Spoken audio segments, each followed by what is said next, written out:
All right, just want to share those with you. 1 Corinthians 2:9. No eye has seen, no ear has heard, no mind can imagine what God has prepared for those who love Him. 1 Corinthians 2:9. What's our purpose?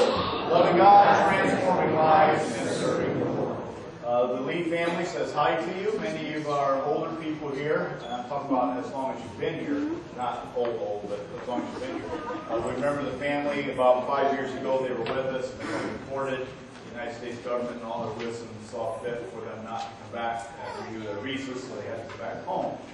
King Chun, the one standing next to me, Jinga next to the snowman, and Joy, or Yolim, next to the snowman.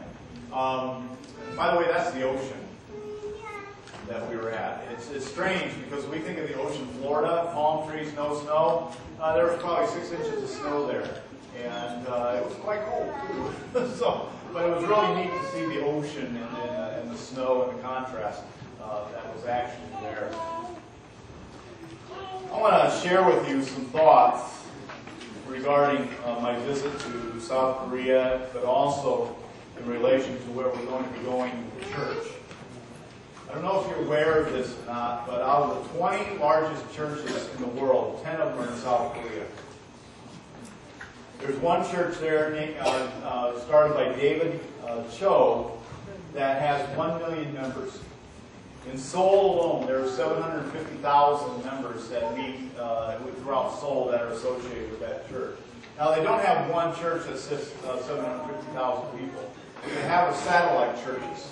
It's basically one organization under the organization of this particular man, and then they have satellite churches throughout Seoul, Korea.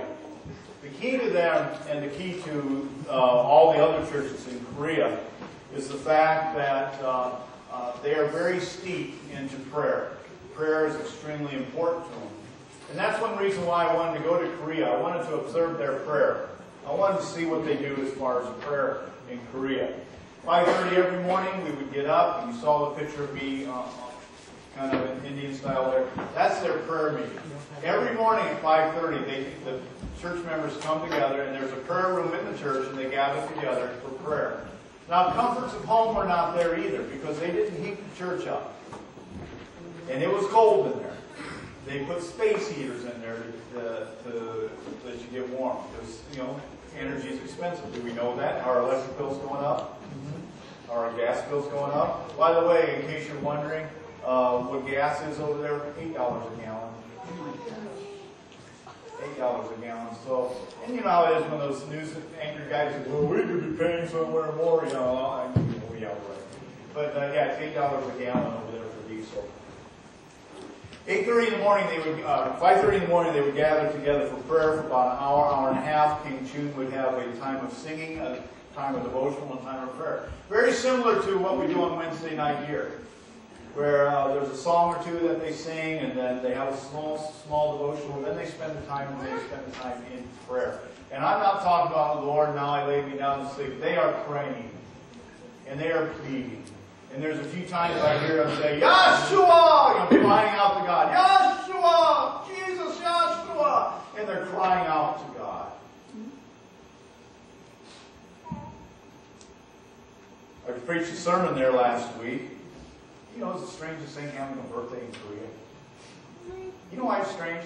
How many of you on Facebook?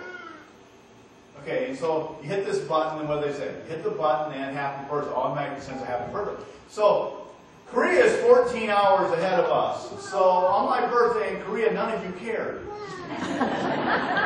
No one cared that it was my birthday. And then when I went to bed at night, it was something like 8 o'clock at night, which would have been 6 o'clock in the morning this time. All of a sudden, you all said happy birthday. Well, my birthday was already over.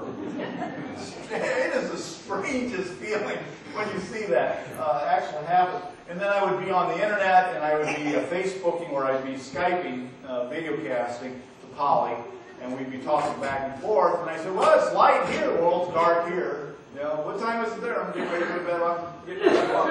You'd be very proud of your kids, though, by the way. On Wednesday, we set up a webcam for the kids, the Wednesday night kids, so they could see the pastor in Korea. And we had them all stand up, and I wish I would have taken this. It was the cutest thing you ever saw. But all college class, 30 kids, all stood up in a line, and they all bowed and said, "Yon yon, haseo," and which is the hello. And King Chu just loved it. He just loved it. All these kids. And First United Brethren Church in Findlay was saying Korean back to him, which is basically the welcome. You were one of them too.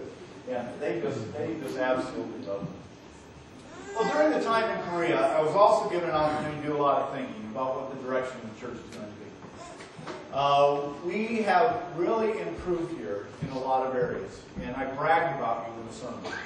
When I preached last Sunday, I was saying, "Man, I looked at King James and said, you won't recognize the church." I mean, so many things are happening. People are coming to the Lord. I mean, it's great. There's a lot of things that are happening in this church. I did a lot of bragging, if you brag. But I wanted him to know that, this church is on fire. And as I said before, 10, 12, 13 years ago, when we took the NCD survey, we were at the bottom 15% of churches in America. Did I share that with you? Now we're at the top 15% of churches in America as far as church health is concerned. And so every area that we've worked on, we're sky high on. But the low area in that NCD survey is the one I really want to work on, and it is this.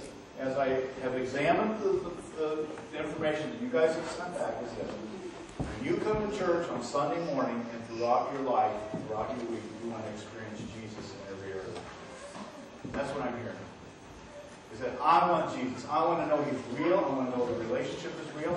I want to feel His presence. I don't want to make church Sunday morning a drudgery where I have to be there. I want to be there, and I want to experience Jesus when I'm there. And so that's what we're going to be working on. And we're going to be doing a lot of exercises. I have not told Chet this. We haven't had our meeting yet. But a lot of exercises in the church to clear our minds so that we focus totally on Jesus on Sunday morning. Now, bucket lists I talked about, they're designed for you to grow in your relationship with the Lord.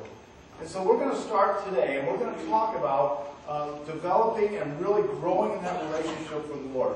Basically, it's this. I want you every Sunday to know Jesus is here.